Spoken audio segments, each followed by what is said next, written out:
but I gotta set up this camera here. Oh, sorry, I'm in a hotel right now. It's locked. Try to do the other way, but I guess not. Let's see if I can do something here and just jerry rig this. Oh. Just doing it with my phone. It's been a while since I streamed it all on my phone. Oh my goodness. Is this gonna work? Maybe. Like this. Hey guys, I'm Andrew Ram Jr. Welcome to an IRL stream of all things. I got some notes here from the last few days that I've been at this leadership conference. And, it's been learning, I guess, a lot of different things that, not that I didn't know, but I mean, a lot of things I didn't know, to be honest. But there was things that it's more the way that they re-explained stuff was nice, and being able to kind of relate it to my career. And I'm at the point where I'm going to be 32 in a week from now, and I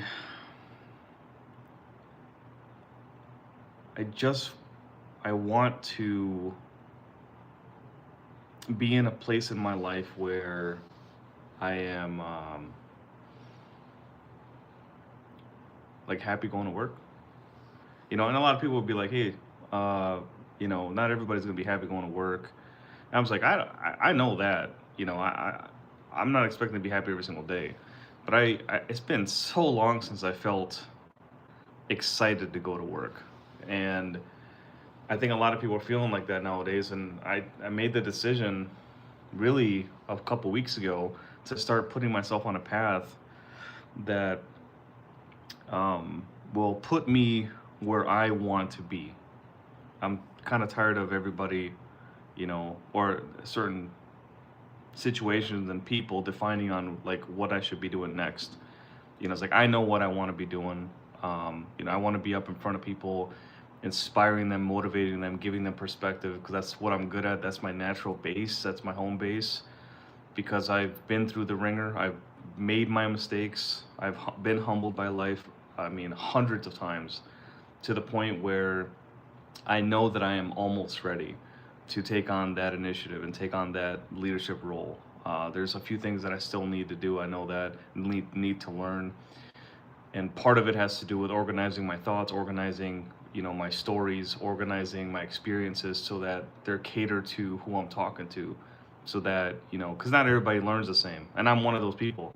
I don't learn the same as somebody else.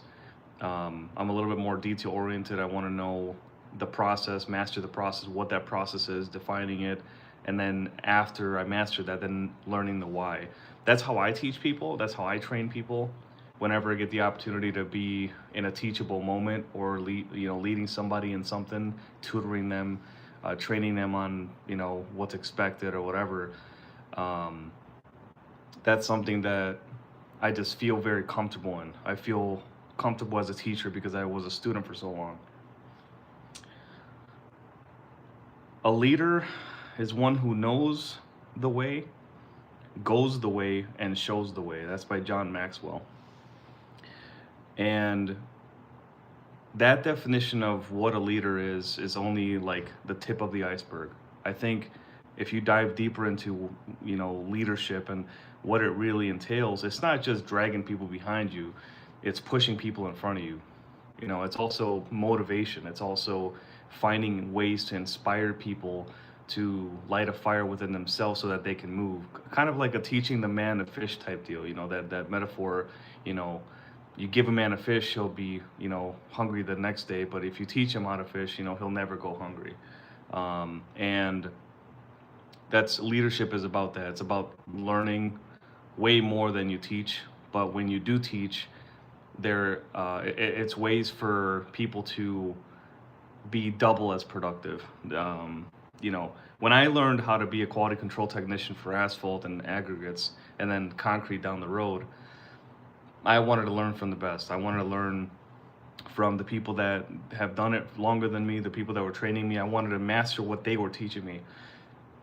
I didn't ever want to be like I was when I was younger in high school, whatever. Man, I got it. I got it. I did that in my head. I never really said those things, but that doesn't make me any better than somebody who does say those things, because my behavior depicted arrogance. My behavior depicted that I was an asshole, that I was ignorant. It wasn't necessarily what I was saying. It's just more of what I was doing. So, back when I was younger, I always had that attitude of, you know, I know I got this, but really I wasn't listening, so I never had it in the first place, right? When my bosses were telling me, "Hey, listen, you're 1 point away from being fired for attendance. You need to show up to work. You can't be, calling in all the time." And then I would wait for one of the points to fall off and then call in again, because I didn't care about authority. I didn't respect authority. And when I started reading the Bible at 25, like really rereading it, relearning it, in there, Paul in Romans 13 talks about respecting authority, and how, God's like, I understand that I am your God and that I'm showing you the way, but you need to respect your authority. You need to respect, give Caesar what is Caesar's. That's one of the quotes of the Bible from Jesus. And so I took that very personal. I'm like, I need to start respecting my bosses and respecting the leadership in front of me, because if I ever want to be a leader, well, how am I going to get the respect of others if I don't, reciprocate that? I've been telling my my clan mates and my video game that I play, reciprocity. I've been saying that word a lot because it's come to my mind a lot. Every year since 2019, I've had these words that keep coming back into my head, and there's a reason for that. In 2019, when I first started getting, I'll call them word visions, if you will. 2019 was the year of the fruit, and in the Bible, when it talks about reaping the fruit, and it's all about, so if somebody says that they're an orange tree, they better be growing oranges, right? If they say they're a good person, they better be doing good things.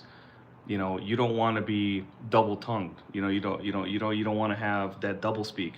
You want to be able to tell people who you are.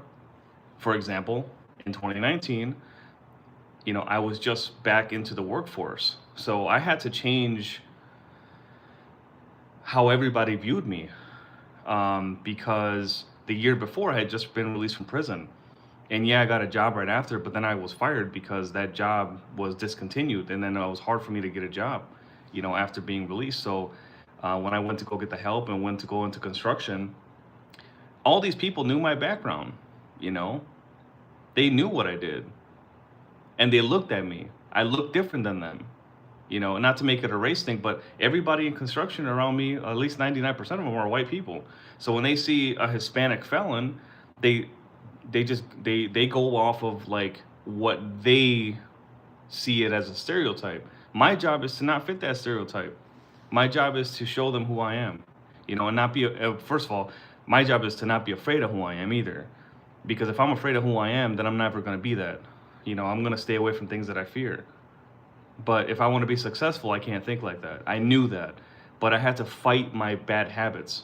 So there was this war that year. I had to show them my fruit. So that was the year of the fruit for me. 2020 was the year of clear vision. That was the year that I had to be like, okay, I had to define where I needed to go. Now that I've shown them who I am, this year 2 that I've been this job, now it's my job to show them what I see. Show them, this is what I see and this is what I'm going to do, right? So continue building off of that legacy that I built the year before. 2021 was the year of tribulation. That was the year that I was going to be tested. Everything that I learned year 1 and year 2, that's the year that I was going to be tested. And the year before that, I had been married in 2020 during the whole COVID situation. So 2021 was a huge test for us as a couple, because we almost got a divorce that year. We went through a lot of tribulations because I was working so much. I had been promoted into a position that I didn't want. It gave me more money, but I was kind of forced into that position because of the company needs. So, that was the year of tribulation. That was the year of like me fighting for what I want, me like trying to figure out a balance between my marriage, my career, and where I wanted to be at. Because I knew that what I was doing for work isn't something that I wanted to be doing forever. And also, I was questioning my marriage. I'm like, do I want to be married? Like, I thought I did, but like, yeah, we're happy at times, but we have these differences. And that was the year that she started going into like chakras and crystals and all that stuff that I don't believe in. I still don't believe in to this day, but to this day, I have more respect over people that have that belief because I've been around it for so long now, and I have that tolerance. Before I didn't, because, well, one, I didn't understand it. I understand it now. I still don't agree with it, but I respect it, right?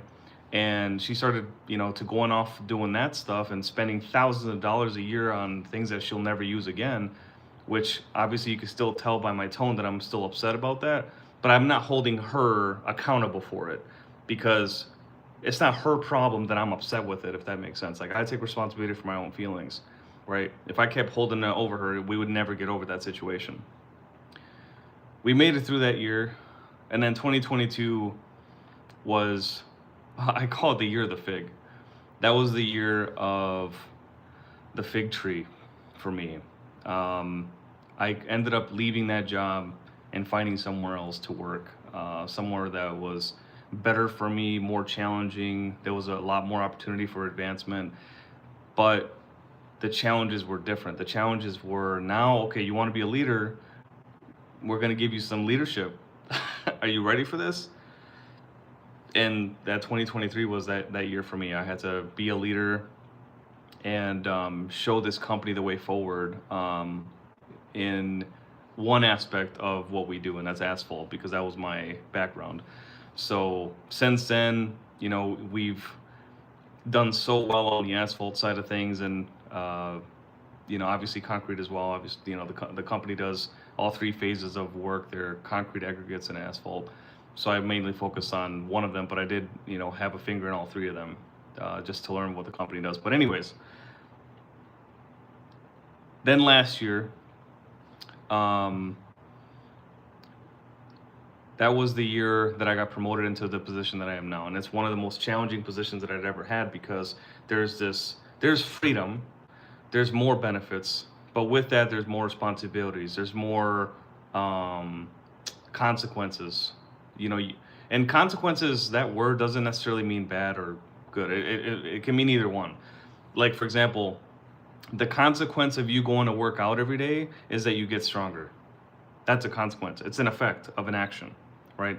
A lot of people look at consequences like it's a bad thing, and I've actually, talked to my video game clan mates, fleet mates, about that word for a while. Like, everyone looks at consequences like it's a bad thing. It's not. It can be, because your parents tell you, though, there's going to be consequences if you don't listen to me, and they're right, but they also have to look at it too, that there's consequences for doing good too.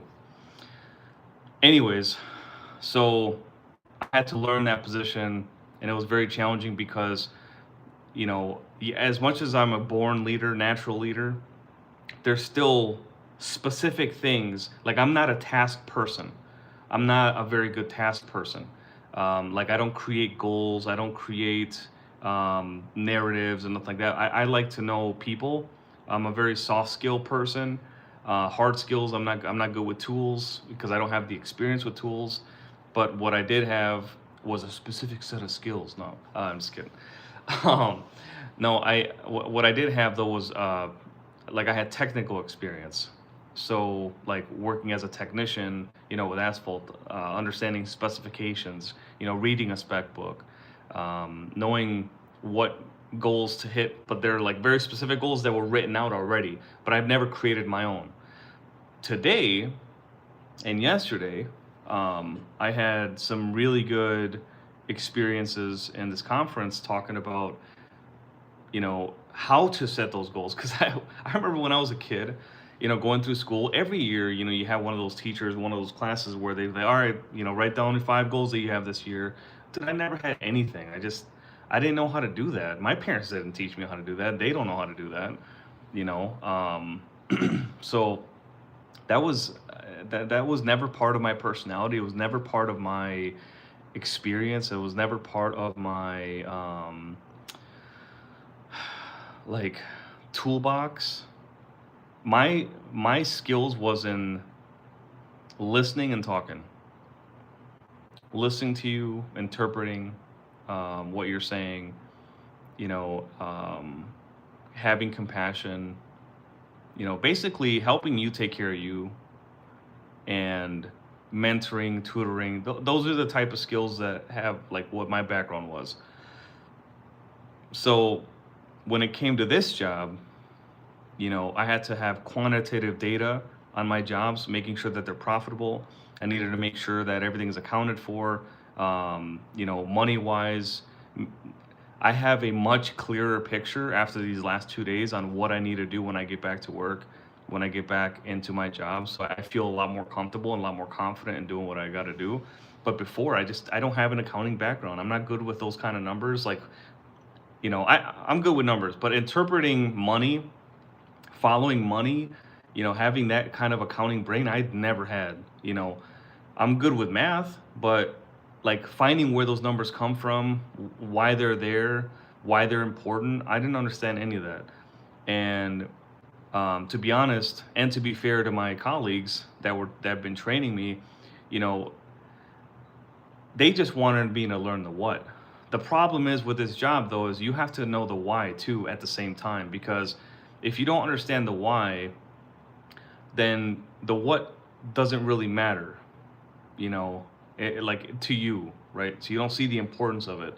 But this is one of those jobs where you have to learn, with project management, you have to learn the what and the whys at the same time. And I don't think that my trainers understand that, but I understand it from my perspective now. And maybe that's just my learning style. Maybe I do need to learn, at least with this job, learn the what and the whys at the same time. But I know as a technician, let's say I'm training you on how to test asphalt.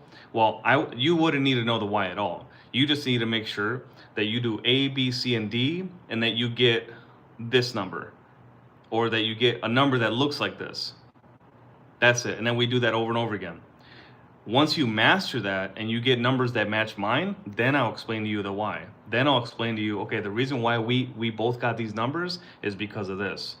The density of the asphalt is this, and you got this and I got that, so we're close. Now, if you were too far off, that means that there was something in the process of the what that you messed up on.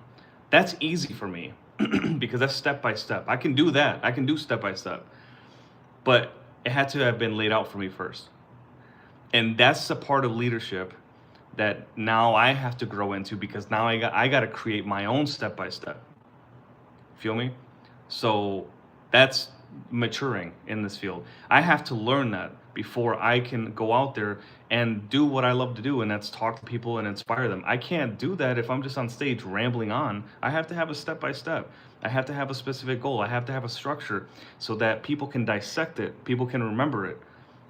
They can remember me if I didn't have structure in a speech, right? They can remember me by, yeah, he was a nice guy. This is the way he looked. He was engaging. He was very inspiring. Well, what did he talk about? I don't remember, because I didn't have any structure.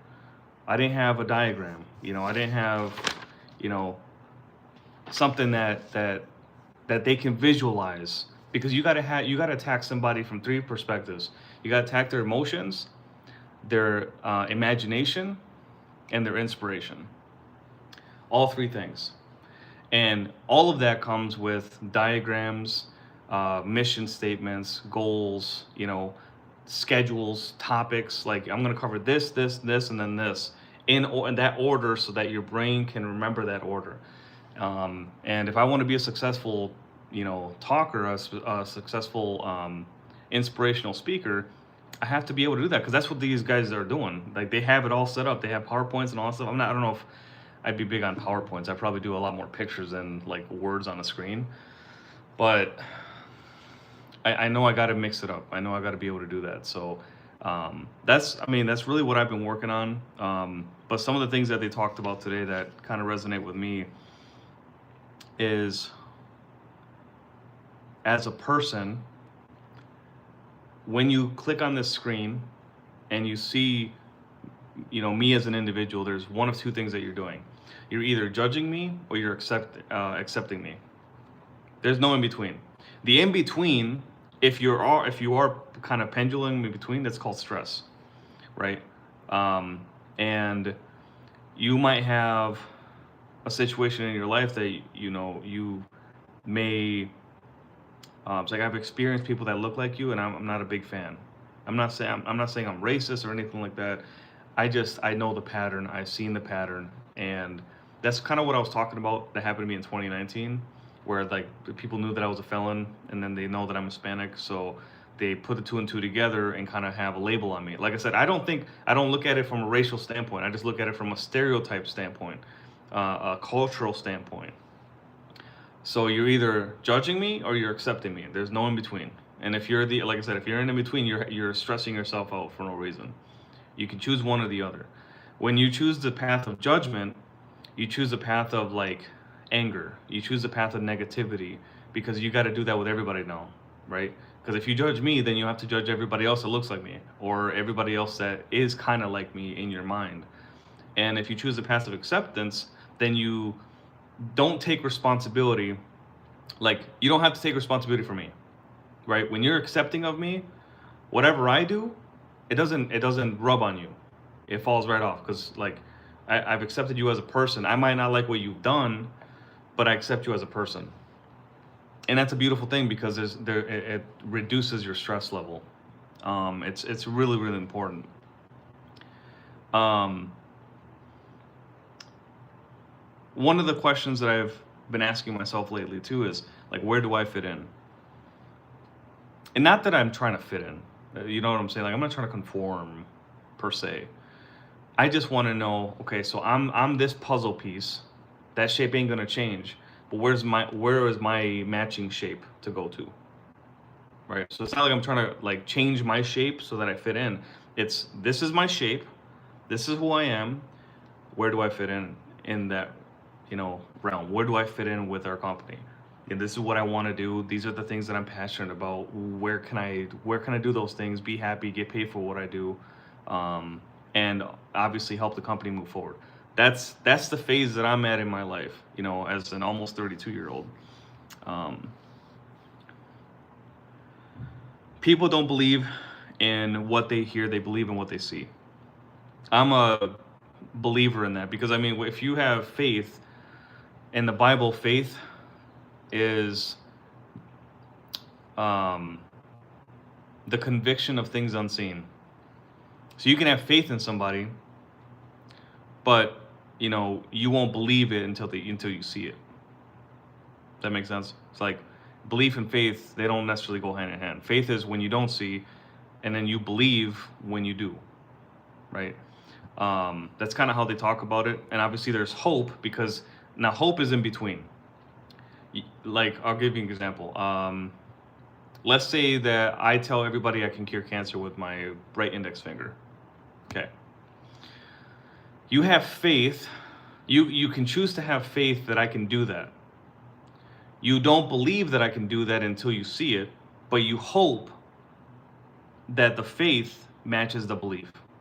You hope that what you have faith in, you can then believe in because it happened. So the hope is right in the middle. Hope is like the glue. So as a leader, my job is to create mission statements for my crew in this company and let them know here's my mission for this job, for this project. And obviously get their input because maybe we might be able to change that mission statement a little bit. Our job is, let's say I have it where I have it scheduled that, we got 3 days on this job to do this, this, and this. I'd like to do it in 2. What do you guys think? That's kind of a mission statement, right? So I have faith that they can do it. I can also believe that they could do it because they've done it before, but it's only because I've seen it, right? But I hope that they can do it so then I can continue to believe or feed the belief. So as a leader, I have to act on that belief, act on that hope, and act on that faith as an example so that they can do that with me. I can't expect them to respect me if I don't respect them. If I can't trust them, or if I can't get myself to trust them, how can I get them to trust me, right? Some leaders don't care about that. Listen, we pay your check, right? You just do what we tell you to do. And I can never be like that. And I'm not downing people that are like that. again, it's part of the accepting, right? I accept it, or accept them. I don't accept that action. I don't accept that style of leadership because that's not who I am. It's like, if you're trying to put two magnets together that are polar opposite, they're not going to accept each other, right? So, or well, I should say the same, because positive repels. But, you get my point. It's like when you're, you know, have that conflicting leadership, you're not going to vibe with it, right? So for me, I want to make sure that these guys know this is me, right? You're the fruit. I'm an apple tree. I'll show you that I got apples, right? I don't have oranges. I have apples. So if I tell you that I'm gonna be loyal to you, I'm gonna trust you, I'm gonna trust you to do this job, I'm gonna trust you to, make me look good in front of our customers because they're my customer, and you're helping me service them. Then we build that relationship. We build that honesty. I think a lot of the guys, yeah, I mean, most of those foremen, actually, not all of them, are older than me. So it's very interesting to see these construction minds come together with somebody who's more of a sales customer service mind like myself, who's never been out in the field to do those things that they do, but I respect it by, bringing them Gatorades, spending time with them, asking them questions. Why do you do that? Why do you do it the way that you do it? Not out of doubt, but out of curiosity, because I've never done it. They had me run one of their machines a few times, learn how to run a roller, learn how to run a sheep's foot, all these different construction equipments that I got to kind of use a little bit. It was cool, because I got to see that. But anyways, I want to help these guys reimagine what leadership looks like, because leadership is not management. They're very, very different things. One thing I learned today is dignify. I never heard it used as a verb before. And it was interesting. I asked the guy, I'm like, when you dignify somebody, what's the difference between that and edification? Like edifying somebody. For me, it's like, "Oh, you did such a great job," and this and that.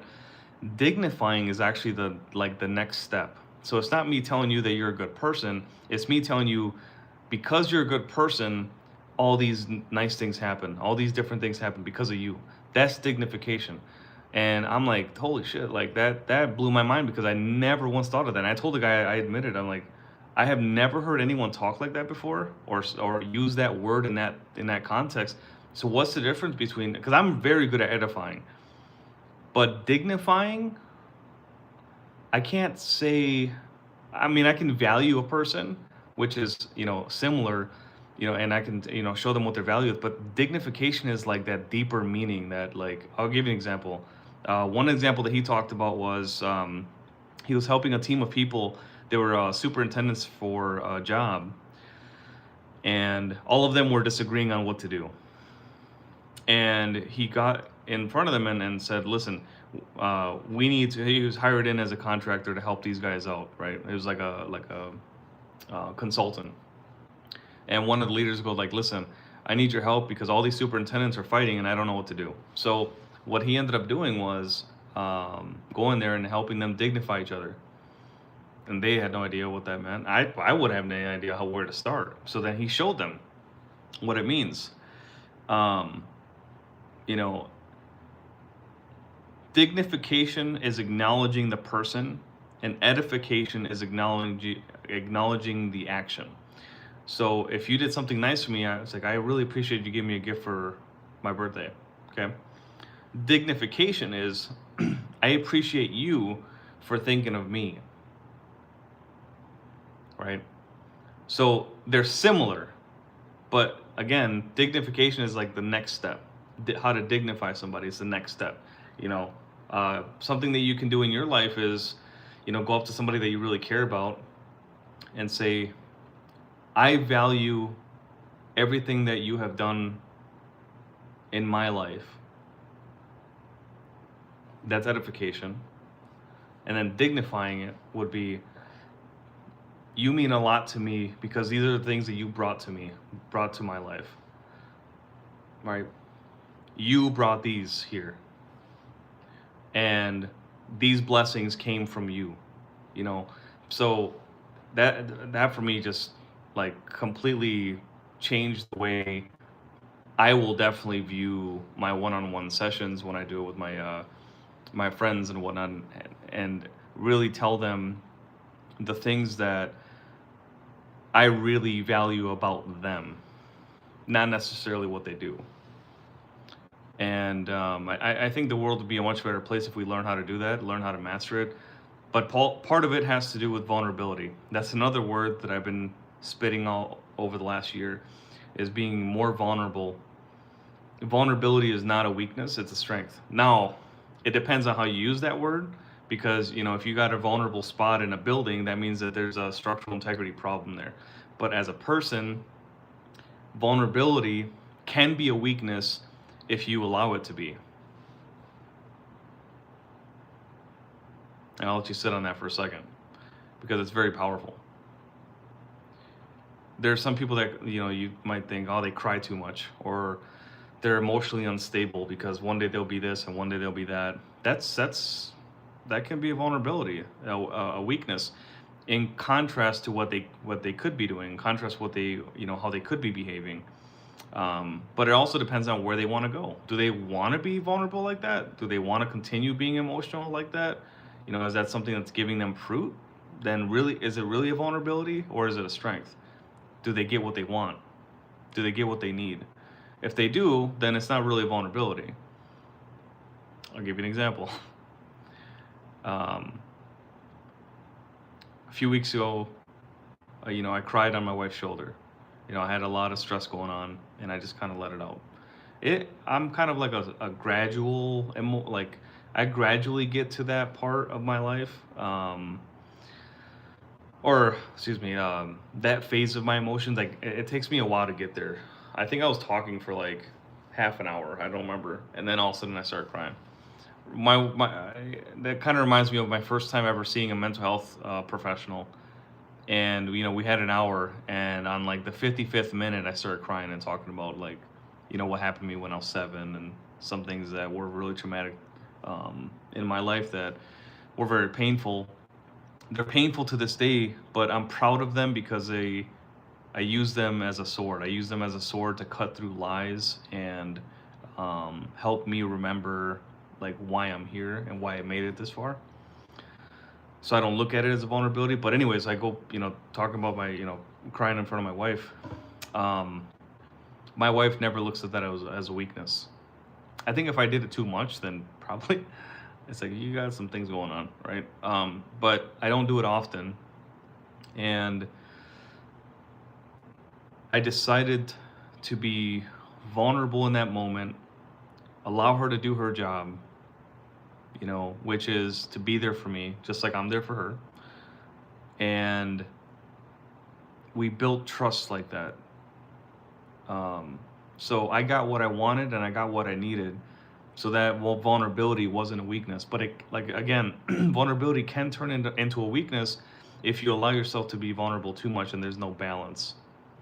And balance is another word that, if you guys are listening and taking notes at all, that's one of the other words that I would write down, because it's another word that I've been really preaching, is balance in everything. And when you're at balance, it's so hard for somebody to knock you over. When you have the right stance in boxing and MMA, whether using a shovel, lifting something heavy or light, doesn't matter, getting out of your bed. Balance is everything. Balance keeps you upright. Balance keeps you ready for when the enemy comes to try to knock you down. The enemy could be anything. If you believe in Christianity, like me, Satan likes to knock people down with little stuff. And he tried to knock me down. But I learned that the harder the times, the closer to God that I am every time. And that's a good test for me. But for you, it could be something different. It could be a different belief. Whatever it is, cling to your faith. Cling to who you are as a person. The farther you are from who you are, you're going to be depressed. Very, very depressed. And I've been there. I learned that the hard way. I learned that, the farther you are away from your core personality and who you were meant to be, the more sad, the more depressed you're going to be, because you feel all these things push, like they're pushing you away from your center, away from your home. And that's uncomfortable, you know? Like, what if I dragged you out of your house right now and drove you 1,000 miles away to a wilderness and left you there? You'd be pretty sad and like stressed, you know, obviously angry and whatever, but you have all these negative emotions because you're away from home. You are on an unplanned, uncharted territory, and that's uncomfortable. And it wasn't self-inflicted, you know.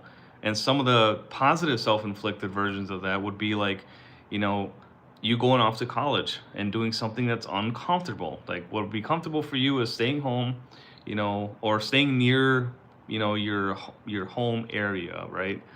And going to college in the vicinity so that you're close to family. But when you go out, that's very brave. You know, as long as you're not running away from something, I think it's very brave of you to do those things.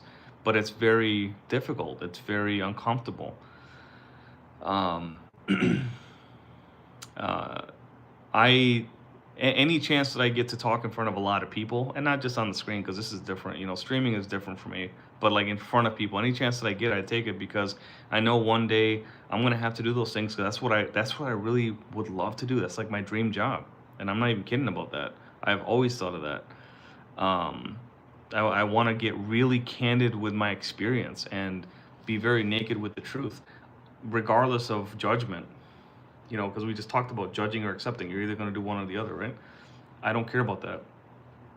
I'm going to get old enough where I'm really not going to care, because I'm going to have all this success that nobody, you know, it might bother me a little bit if somebody judges me, but it would only bother me because you're wasting your time. And that's one of my pet peeves, is wasting time. So that'd be part of the extent of that stress for me. But anyways,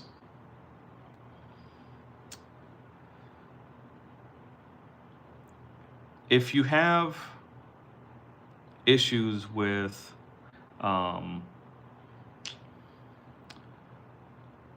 let's see, if you have issues either at work or there's cultural differences, clashing differences in your life, either with you and someone else, or some other people, or maybe just an idea, ideology, a religion, you got a problem with whatever, that cultural difference can be solved by one thing. And that is, what are my priorities? What are their priorities? Are they aligned? Do we want the same things? Okay, that's a step. Let's say you do, right? You do want the same things as that person or whoever that is, that opposition. You might have differences on how to get there. But if you both want the same things and are headed in the same direction, but on different sides of the road, there is mutuality, which is another word. That's balance, right? Mutuality is when you have things in common between people, or, you know, between things. So find that middle ground. Now, if you try to find that middle ground, so step one would be, what's the cultural differences? What are we? What's our end goal? Like, do we want the same things? Okay, do want the same things? Okay, cool, or at least very similar. All right, so what's the in between that we can get there, right? If you try and they don't, that's an easy answer for you then. That you cut that branch off. You're like, no, I'm good. I appreciate, though, you know, I appreciate your existence. I appreciate you, but I don't appreciate what you do, so I'm gonna cut you off. Now, if you ever want to have that friendship again, you know where to find me. But I'm not gonna be where you're going, because that's not a part of who I am. I love and respect you, but I'm gonna have to do that from a distance, because I gotta take care of me. Nobody else is gonna take care of me. You're not gonna take care of me, right? That's what I thought, right? So I'm gonna take care of me. I can't help others, and I can't do what I love to do if I'm not taken care of. So I can't rely on that relationship. Cut it off. Boom. Best case scenario is you do find that mutuality and you can coexist. Coexisting is a beautiful thing, but you can't coexist if you have to sacrifice more than your core personality, more than what you truly believe in. Don't sacrifice your core values just for compliance, right? Just for being complicit. in a mutual relationship.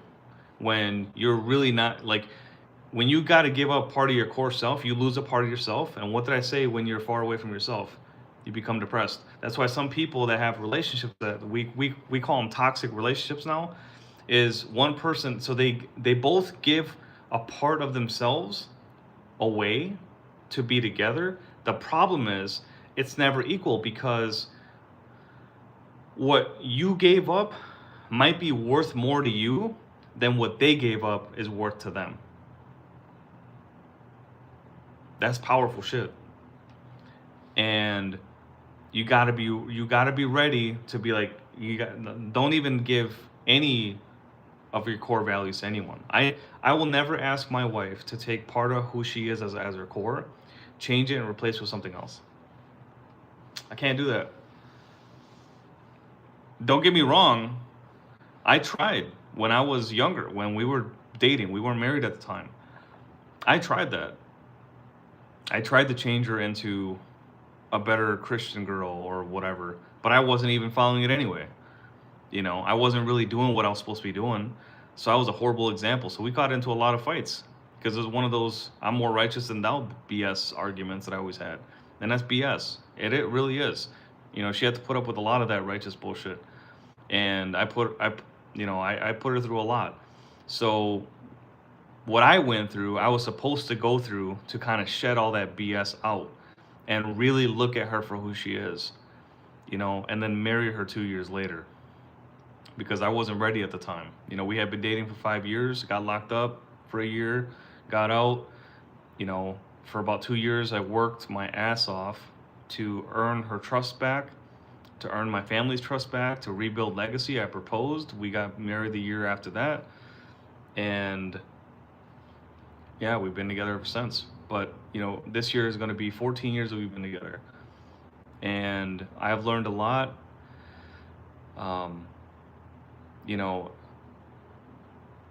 We really don't have a shit ton of stuff in common, but we make it work, and I do what I can to always be genuine, always be honest, and she'll always get that from me, because it's like, before, when I was depressed, I wasn't being myself. I did something that I would never do in a million years.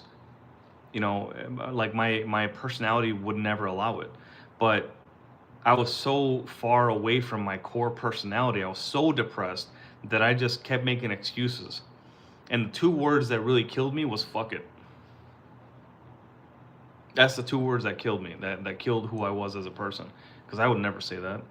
Not now. Sometimes I do. Like if there's like a piece of cake or something, fuck it, I'll eat it. Shit like that. But it's not good for me if I do it too much. So no good action ever comes from that. So make sure you're doing things for the right reasons. Make sure that, because everybody's a leader. There's different types of leaders. There's different leader archetypes, whatever you want to call them. And,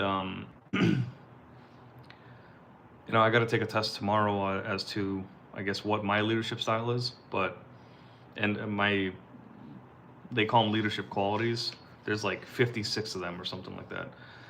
But they picked the top 5. They put them together on a pie chart, and they kind of show you like what percentage you are of this and that. So I got to take that tomorrow. But anyways, I hope you guys have a wonderful, wonderful night. I'm going to leave you with this.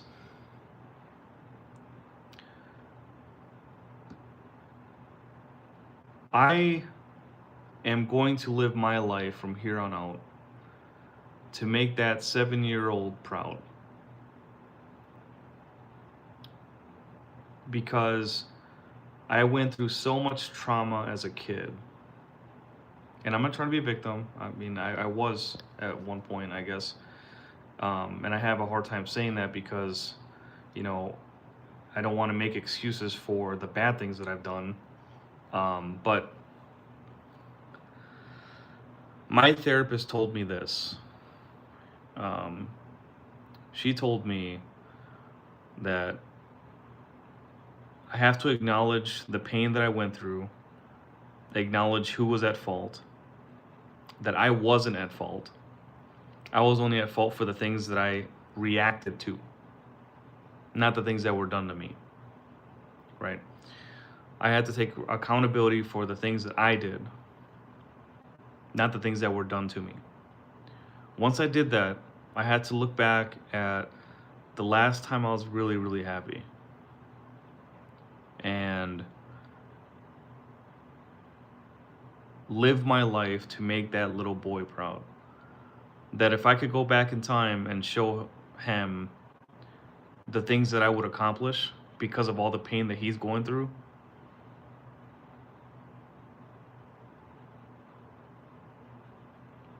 that's powerful. You know, I cried the other day thinking about that because I remember the innocence that was stolen from me at that age. My mom used to tell me that when I was a little kid, you know, 2, 3 years old, I was my mom always told me I was an angel. That's why she named me Angel. It's so funny because my dad's name is Angel, but at the time, she told me that when she saw me, you know, adults would like stand around me and listen to me talk and were like in awe of the things that I was saying. Some of the things I said were kind of out there. Like I remember telling this this one lady that she was like really, really fat right to her face, and now, you know, I was like 2.5 years old or whatever. And so everybody's laughing, but I was very bold, very confident in the things that I was saying as a 2, 3 year old. And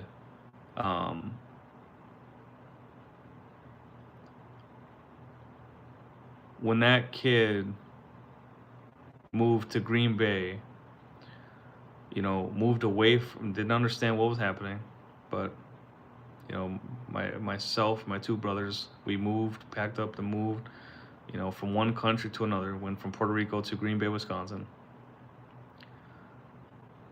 Little did I know the amount of, like, I was a happy kid, man. I was, you could see all my pictures, you know, you'd see that I was very, very happy. And always smiling, always trying to make people laugh. And when I got into school at the age of 5, started kindergarten at the age of 6, actually, I think. No, I was 5.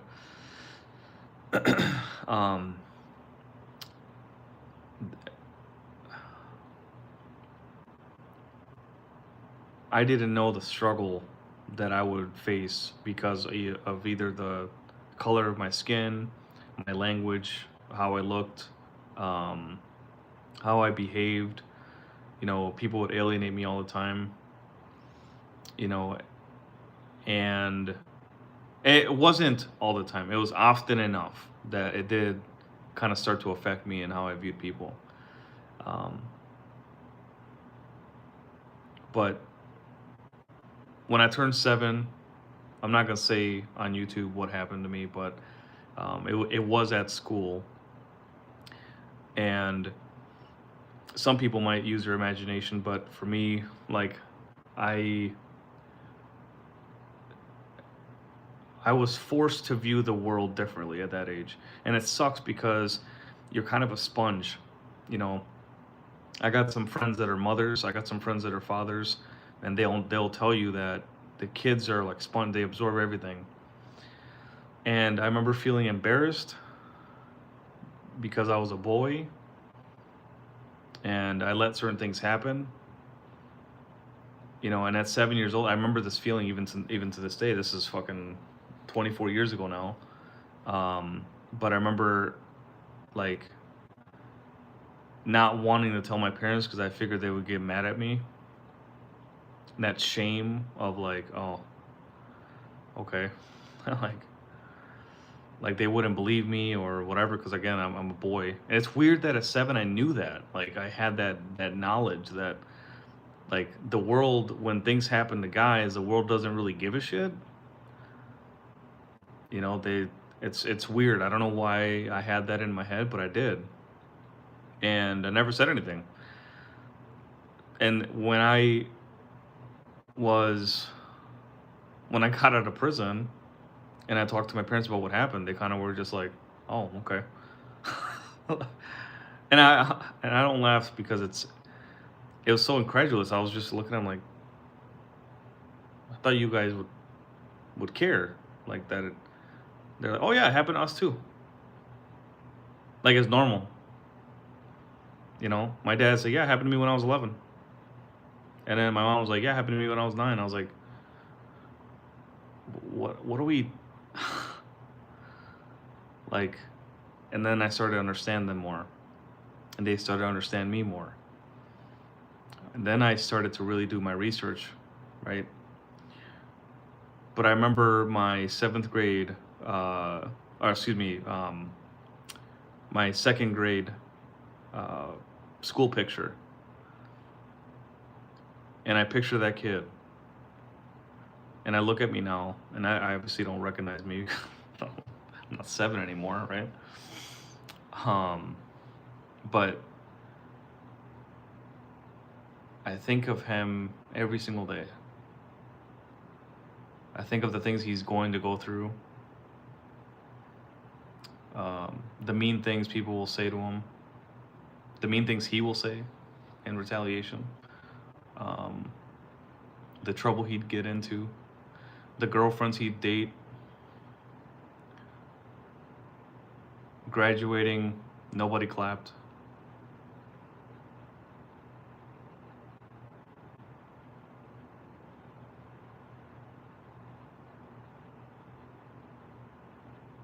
But I think of now and the amount of support that I have from my friends, the empire that I'm starting to build, being married to a very beautiful woman. Oh my God, I don't even deserve that. But life is not about deserving, it's not about earning. It's about being confident in who you are. And I'm at the point right now that I make more than what my dad made at this age. Granted, that doesn't really mean a lot because back then there wasn't the inflation that there is now, but regardless, like the blessings that I have, I've surpassed both my parents in that. And that's the goal of my parents, is to help me surpass them. And they moved us into this country to have a better life. And for a while there, we didn't. For a while there, I missed my family. So my friends that know me now, they know that I'm always looking for family members. I'm not looking for friends. Because when we moved here to Green Bay, we didn't have nothing, dude. Sorry, that was a double negative. We didn't have anything. We moved into an apartment, a very cold apartment, and my parents did the best that they could in the environment that they were given with the knowledge that they had. They made a lot of mistakes, but I love them dearly. I would take a bullet for either one of my parents. I would die for them in a heartbeat. I don't care about the trauma that they exposed us to. Not that I don't care, but it's more so that I don't hold them accountable to that, because otherwise we'd just be holding on to the past, and we can't build off of that and into the future. I want to make my parents proud, and I can't do that if I hold judgment for what they did or didn't do. My parents did everything they knew how to do. And I know that they're very proud of the three of us and what we've done with our lives. Like my younger brother, both of them are younger than me, but my first younger brother, middle brother, he's married and has a child. Gave me my nephew, dude. It's the cutest little boy ever. And my other brother is incredibly successful in California, graduated from Princeton University. He's a dancer, performer. I think he wants to be an actor, maybe, but I'm so proud of him, man. He's such a he's the most handsome between the three of us. And I'm very, very proud of what they've done with their lives. And if they ever see this video one day, I hope that they can be equally as proud of me too. But anyways, with that, again, make your younger self proud in the moment that you live in right now. You know what you've gone through. You know the things that you've had to endure. Don't let those experiences go to waste. Build on them. Make yourself better. Have yourself a better day today than it was yesterday, and then tomorrow do the same thing, and define what that looks like for you. But go chase your dreams, go chase what you really want. Don't waste another minute of your life, another day of your life, holding resentment, holding on to the past. Let the past be one of those history books that you refer to from time to time, but don't let it be stuck with you. Put it back on the shelf. Don't take it with you to Walmart. Don't take it with you with what you do in your life. Leave that book at home, and leave it closed until the time is right to read it and reference it, you know. But you're only on this planet one time. Don't waste that life. And that's not a YOLO statement. You only live once. Like, yes, you do, but don't waste it. Don't waste it being sad. Don't waste it being depressed. Don't waste it being angry. Don't wait. Spend it on the things that you want to spend it on. Invest your life in things that you want to invest in. For me, I want to invest in my leadership skills. I want to be a talker. I want to be an inspirational speaker. I want to go out there and do those things. So I'm working on doing those things. I don't want to just go to a job anymore. And that's kind of how we've been. I know the boomers are kind of like, well, don't be a bitch. Just fucking do what you're. But it's like, you don't have to live like that. You never did. You made your choice. I'm going to make mine. So God bless y'all. I love y'all. I hope you guys have a wonderful night, wonderful day, wonderful morning, rest of your day, whenever you watch this video. And I'll see you guys in the next stream. Take care.